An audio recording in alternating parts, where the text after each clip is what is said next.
नमस्ते, स्वागत है आप सभी का मेरे YouTube चैनल में। मेरा नाम है अश्विनी कुमार। इस वीडियो में हम बाल राम कथा के चैप्टर 3 की कहानी के बारे में जानेंगे। इससे पहली वीडियो में हमने चैप्टर 1 और चैप्टर 2 की पूरी कहानी जान चुके थे। अगर आपने उस वीडियो को नहीं देखा है तो उस वीडियो का लिंक डिस्क्रिप्शन में दे दिया गया है, वहां से आप जाकर देख सकते हैं। तीसरा पार्ट है दो वरदान। राजा दशरथ के मन में अब एक ही इच्छा बची थी, राम का राज्याभिषेक, उन्हें युवराज का पद देना। अयोध्या लौटने के बाद से ही उन्होंने राम को राजकाज में शामिल करना शुरू कर दिया था। राम यह जिम्मेदारी अच्छी तरह निभा रहे थे। उनकी विनम्रता, विद्वता और पराक्रम का लोहा सभी मानते थे। प्रजा उनको चाहती थी। दशरथ के लिए तो वह प्राणों से प्यारे थे ही। दरबार में राम का सम्मान निरंतर बढ़ रहा था। राजा दशरथ वृद्ध हो चले थे। मुनि वशिष्ठ से विचार विमर्श के बाद एक दिन उन्होंने दरबार में कहा, मैंने लंबे समय तक राजकाज चलाया, जैसा बन पड़ा अब मेरे अंग शिथिल हो गए हैं। मैं वृद्ध हो चला हूँ। मैं चाहता हूँ कि यह कार्यभार राम को सौंप दो। अगर आप सब सहमत हों तो राम को युवराज का पद दे दिया जाए। अगर आपकी राय इससे भिन्न है तो मैं उस पर भी विचार करने को तैयार हूँ।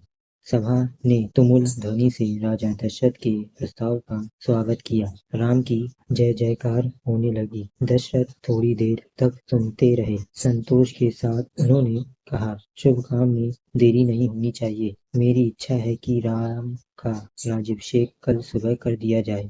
यह समाचार पलक झपकते पूरे नगर में फैल गई। हर जगह बस यही चर्चा थी। राज्याभिषेक की तैयारी शुरू हो गई। भरत और शत्रुघ्न उस समय अयोध्या में नहीं थे। वे अपने नाना कैकेयी के यहाँ गए हुए थे। भरत जब भी अयोध्या लौटने की बात करते, नाना उन्हें रोक लेते। भरत को अयोध्या की घटनाओं की सूचना नहीं थी। उन्हें अपने पिता के निर्णय के संबंध में नहीं पता था। यह जानकारी भी नहीं थी कि अगले दिन राम का राज्याभिषेक होने वाला है। कैकेयी से एक दिन में भरत और शत्रुघ्न का आना संभव नहीं था।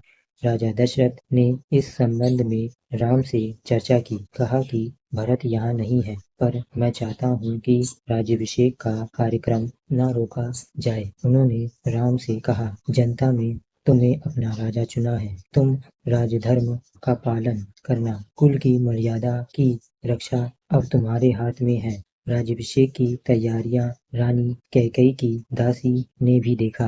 मंत्रा ने शुरू में उसे इस चहल पहल का कारण समझ में नहीं आया। उसने इसे कोई अन्य अनुष्ठान समझा। इतनी रौनक, ऐसी सजावट, ऐसा कुछ उसने अन्य अनुष्ठानों में नहीं देखा था। उसे अचंभा हुआ। फिर उसने रानी कौशल्या की दासी से पूछा। उसे तब पता चला कि कल राम का राज्याभिषेक होने वाला है। यह उत्सव उसी के लिए है। मंत्रा जल बुझ गई। राम का राज्याभिषेक उसे षड्यंत्र लगा। कैकेयी के विरुद्ध। वह कैकेयी की दासी थी। बचपन से कैकेयी का हित उसके लिए सर्वोपरि था। मंत्रा उसे अपना हित मानती थी। वह कैकेयी की मुँह लगी थी। रानी कैकेयी भी उसे बहुत मानती थी। क्रोध से आग बबूला मंत्रा रनिवास की ओर भागी। सीधे कैकेयी के कक्ष में वह हाँफ रही थी। क्रोध से चेहरा लाल था। भागने के कारण सांस उखड़ रही थी। उसने रानी कैकेयी को सोते हुए देखा। किसी तरह स्वयं को संभालते हुए मंत्रा ने कहा, अरे मेरी मूर्ख रानी, तेरे ऊपर भयानक विपदा आने लगी है। यह समय सोने का नहीं है। होश में आओ, विपत्ति का पहाड़ टूटे इससे पहले जाग जाओ। रानी कैकेयी नींद से चौंक कर उठी। उन्हें मंत्रा की बात समझ में नहीं आई। बात क्या है? तुम इतना घबराई क्यों हो? सब कुशल तो है? उन्होंने पूछा। कैसा कुशल, कैसा मंगल? सब अमंगल होने वाला है। तुम्हारे सुखों का अंत। महाराज दशरथ ने कल राम का राज्याभिषेक करने का निर्णय लिया है। अब राम युवराज होंगे। यह तो बहुत शुभ समाचार है। कैकेयी ने प्रसन्नता से अपने गले का हार उतारकर मंत्रा को दे दिया। राम युवराज पद के लिए हर तरह से योग्य हैं। रानी, तुम्हारी बुद्धि फिर गई है, मति मारी गई है। सवाल राम की योग्यता का नहीं है, राजा दशरथ के षड्यंत्र का है, तुम्हारे अधिकार छीनने का है। मंथरा ने हार दूर फेंकते हुए कहा, यह षड्यंत्र नहीं तो और क्या है। कल सुबह राज्याभिषेक है, भरत को जानबूझकर ननिहाल भेज दिया, समारोह के लिए बुलाया तक नहीं। कैकेयी का स्वर उग्र हो गया। उन्होंने मंत्रा को डांटते हुए कहा, राम के प्रति मेरा अगाध स्नेह है, वह मुझे माँ के समान मानते हैं। तुझे इसमें षड्यंत्र दिखाई देता है? इसमें षड्यंत्र नहीं है। राम के बाद भरत ही राजा बनेंगे। राज सर्वदा ज्येष्ठ पुत्र को ही मिलता है। मंत्रा पर उस फटकार का कोई प्रभाव नहीं हुआ। उसके लिए यह दशरथ का षड्यंत्र था। वह रानी कैकेयी के पलंग पर बैठ गई। उसके बहुत निकट कैकेयी के चेहरे की ओर देखते हुए उसने कहा, तुम बहुत भोली हो, नादान हो, तुम्हें आसन्न संकट नहीं दिखता, दुख की जगह प्रसन्न होती है। इस बुद्धि पर किसी को भी तरस आएगा। समझो रानी, राम राजा बने तो तुम कौशल्या की दासी बन जाओगी। भरत राम के दास हो जाएंगे, वह राजा नहीं बनेंगे। राम के बाद अगला राजा राम का पुत्र होगा। अनर्थ को अर्थ समझने की मूर्खता मत करो रानी। राम को राज्य मिला तो वह भरत को देश निकाला दे देंगे, वह भरत को दंड देंगे। इस तिरस्कार से भरत की रक्षा करो रानी। कोई ऐसा उपाय करो कि राजगद्दी भरत को मिले और राम को जंगल भेज दिया जाए। कैकेयी पर मंत्रा की बातों का असर होने लगा। उसका सिर चकरा गया। वह पलंग से उठी तो पांव सीधे नहीं पड़े, आंखों में आंसू थे, मन भारी हो गया। प्रसन्नता की जगह अव्यस्त क्रोध ने ले लिया। मंत्रा के तर्कों में उन्हें सच्चाई दिखने लगी। तुम ही बताओ मैं क्या करूं? कैकेयी ने आंसू पोंछते हुए मंत्रा से कहा। मंत्रा पलंग से उठी, कैकेयी के पास जाकर खड़ी हो गई। उसने कहा, याद करो रानी, महाराज दशरथ ने तुम्हें 2 वरदान दिए थे। दशरथ से अपना वचन पूरा करने को कहो। एक से भरत के लिए राजगद्दी मांग लो, दूसरे से राम को 14 वर्ष का वनवास। कैकेयी का चेहरा तमतमाया हुआ था। उन्हें मंत्रा की बात ठीक लगी। उसके मन में एक प्रश्न अब भी था, यह बात दशरथ से कैसे कहें? उन्हें रनिवास बुलवाएं या प्रतीक्षा करें? मंत्रा ने कैकेयी के मन की बात भांप ली। उसने कहा, तुम मैले कपड़े पहनकर खोप भवन चली जाओ। महाराज दशरथ आए तो उनकी ओर मत देखो, बात मत करो। तुम उनकी प्रिय रानी हो, तुम्हारा दुख देख नहीं पाएंगे। बस उसी समय तुम उन्हें पिछली बात याद दिलाना, दोनों वचन मांग लेना।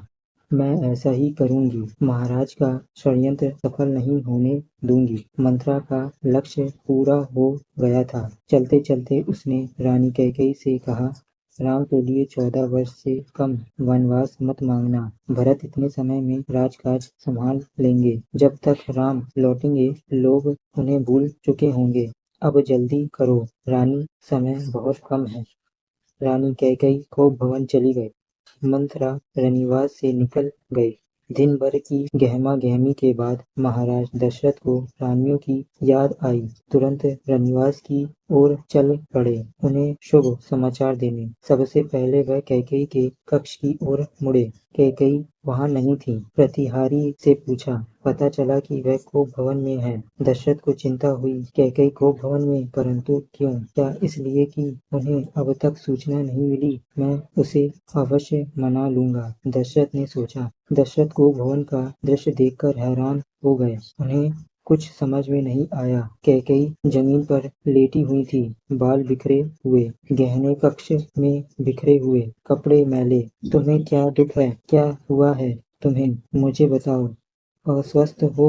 राजवैद्य को बुलाऊं? दशरथ ने कई सवाल पूछे, कोई उत्तर नहीं मिला। कैकेयी रोती रही। तुम मेरी सबसे प्रिय रानी हो, मैं तुम्हें प्रसन्न देखना चाहता हूँ। तुम्हारी खुशी के लिए मैं कुछ भी कर सकता हूँ, कुछ भी, धरती आसमान एक कर सकता हूँ। दशरथ ने कैकेयी को मनाने का बहुत प्रयास किया, उत्तर उन्हें फिर भी नहीं मिला। दशरथ भी भूमि पर बैठ गए, विनती करते रहे। हाँ, मैं बीमार हूँ, कैकेयी ने कहा। मैं अपनी बीमारी के संबंध में आपको बताऊंगी, लेकिन पहले आप एक वचन दें, मैं जो मांगू उसे पूरा करेंगे।